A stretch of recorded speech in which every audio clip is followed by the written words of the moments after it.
m'appelle Michèle Gossens, pour ceux qui ne me connaissent pas encore. Je suis morphothérapeute énergétique et je vous transmets depuis un an, et oui, déjà un an, des newsletters sur le Feng Shui occidental et le morpho-relooking. Aujourd'hui, j'ai décidé de changer de support et me voici dans une nouvelle news sur le Vastu Shastra, une science indienne que vous ne connaissez peut-être pas encore. J'aborde aujourd'hui la notion de Vastu Shastra, la relation que nous entretenons avec notre lieu de vie, la différence entre le Feng Shui traditionnel et le Vastu Shastra, et pourquoi j'ai ajouté le Vastu Shastra au Feng Shui occidental lors des analyses morphothérapeutiques que je réalise. À la fin de cette newsletter, vous recevrez aussi des informations supplémentaires pour rendre l'énergie de votre espace de vie plus vibrante. Mais avant d'aborder la notion de Vastu Shastra, je voudrais vous parler de ma vie personnelle. Pendant des années, j'ai travaillé sur moi en développement personnel avec l'impression de ne pas avancer. Il y avait toujours une croyance, un frein, quelque chose à nettoyer, à améliorer. J'étais déboussolée, désorientée et déçue, et même parfois révoltée. Moi, qui faisais tant de travail sur moi, pourquoi les choses ne s'amélioraient-elles pas mieux que cela? Et puis, un beau jour, après 16 ans de développement personnel, après une série d'expériences, j'ai pensé tout abandonner. Car j'ai compris à ce moment-là que mon développement personnel n'avait fait que renforcer mon ego et me faire croire que j'étais mieux que les autres. Je me suis alors remise en question et je me suis tournée vers quelque chose de plus grand, qui m'a permis de découvrir qui je suis véritablement, de m'accepter telle que je suis et de découvrir ma véritable mission de vie. Je me suis mise en connexion avec mon moi supérieur. Attention, je vous arrête tout de suite. L'évolution spirituelle, ce n'est pas entrer en religion et avoir une croyance en quelque chose ou en quelqu'un. Évoluer spirituellement, c'est augmenter son niveau vibratoire, c'est découvrir sa propre lumière intérieure pour pouvoir rayonner à l'extérieur. Lorsque notre niveau vibratoire s'élève, nos talents naturels peuvent s'exprimer. C'est avec cette prise de conscience que j'ai abordé le Feng Shui occidental et le Vastu Shastra d'une autre manière. Je me suis rendu compte que même si le Feng Shui est très efficace, il y avait souvent des blocages, parce qu'il était appliqué d'une manière trop mentale.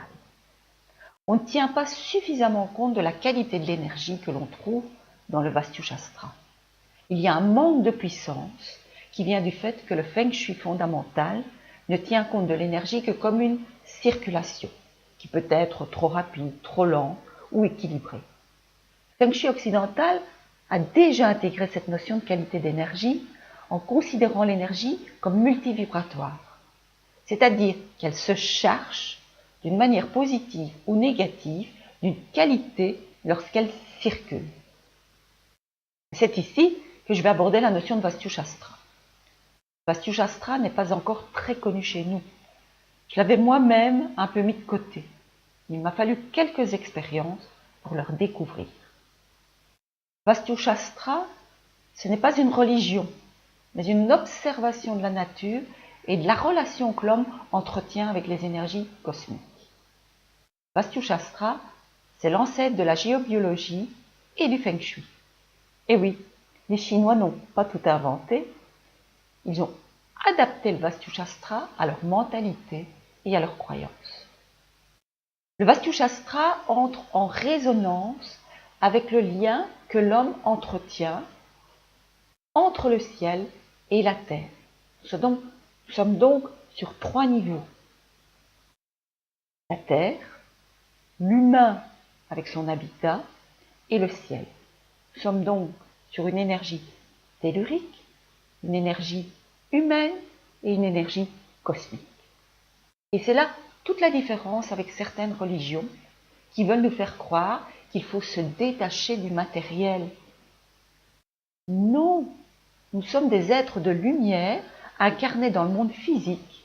Nous avons absolument besoin du matériel pour évoluer vers le spirituel et non pas se détacher totalement du matériel. Dans le Vastu Shastra, le lieu de vie est considéré comme un espace sacré où tout est en harmonie parfaite avec la nature et les 5 éléments qui sont la terre, l'eau, le feu, l'air et l'éther. Tout est énergie. Nos pensées, nos actes, nos émotions sont de l'énergie. Elles ne sont ni bonnes ni mauvaises, elles correspondent simplement à un certain niveau de conscience. Ce que nous percevons mal, c'est que cette énergie qui émane de nous nous fait vivre à différents niveaux de conscience. Nous pouvons choisir, et c'est notre droit de naissance, de vivre soit dans le métro boulot dodo ou à d'autres niveaux de conscience, comme celui de la passion, celui de l'intuition. Nous avons le choix de sélectionner en quelque sorte la fréquence vibratoire de notre âme, c'est-à-dire notre niveau de conscience. Lorsque nous désirons changer de niveau vibratoire, des outils sont à notre disposition. Moi, j'ai choisi le Vastu Shastra, qui me permet d'élever ma qualité vibratoire en travaillant sur mon lieu de vie. Je considère que je suis en interconnexion avec ma maison. Elle est comme un second corps physique qui entre en résonance avec moi. Lorsque j'élève la qualité vibratoire de ma maison, j'élève ma qualité vibratoire. Et vice-versa. Lorsque j'élève ma qualité vibratoire, celle de mon lieu de vie augmente. Bien évidemment, le Vastu Shastra nous aide à améliorer notre qualité de vie, aussi bien matérielle que spirituelle. Le Vastu Shastra nous appelle à reconnaître la beauté et la sagesse supérieure. Quand notre habitat commence à vibrer à des fréquences harmonieuses, tous ceux qui s'y trouvent intègrent cette vibration de paix et découvrent la possibilité de toucher plus librement leur véritable moi. Une des différences entre le Feng Shui occidental et le Vastu Shastra est que l'énergie possède 3 types de qualités: Sattva, Rajas et Tamas. Aucune n'est ni moins bonne ni meilleure qu'une autre. Elles sont tout simplement complémentaires. Sattva, c'est l'élévation, c'est la croissance. Rajas, c'est la concrétisation, la puissance d'action, la passion, l'ambition. Tamas amène la tendresse, l'intériorisation, l'ancrage, la sécurité. Ces 3 qualités se retrouvent dans les symboliques que nous installons chez nous, dans la couleur de nos murs, dans la lumière naturelle et artificielle de notre lieu de vie, dans l'orientation de notre porte d'entrée et dans celle des fenêtres de notre espace de vie, dans l'énergie qui circule dans notre corps. Lorsque je procède à la réparation morpho-décorative d'un lieu de vie, je rétablis en fait l'équilibre entre ces 3 qualités. Donc, utiliser le Vastu Shastra en complément du Feng Shui occidental, c'est donner de la puissance à toutes nos actions.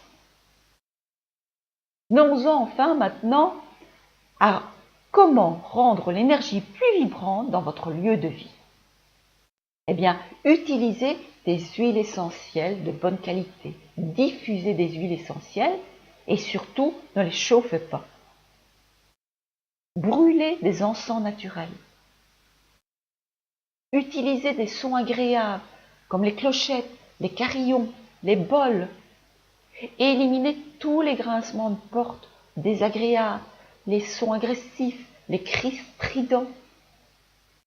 Placez des mandalas ou des symboliques divines. Introduisez chez vous des plantes aromatiques, des fleurs fraîches. Je vais vous donner un petit exemple concret pour illustrer la différence entre le Feng Shui et le Vastu Shastra. En Feng Shui, libre à vous d'utiliser des fleurs en soie, puisqu'elles sont la représentation de vraies fleurs. Le Vastu Shastra, lui, considère que la fleur artificielle n'a aucune qualité vibratoire, alors que de la fleur naturelle émane une énergie de vie.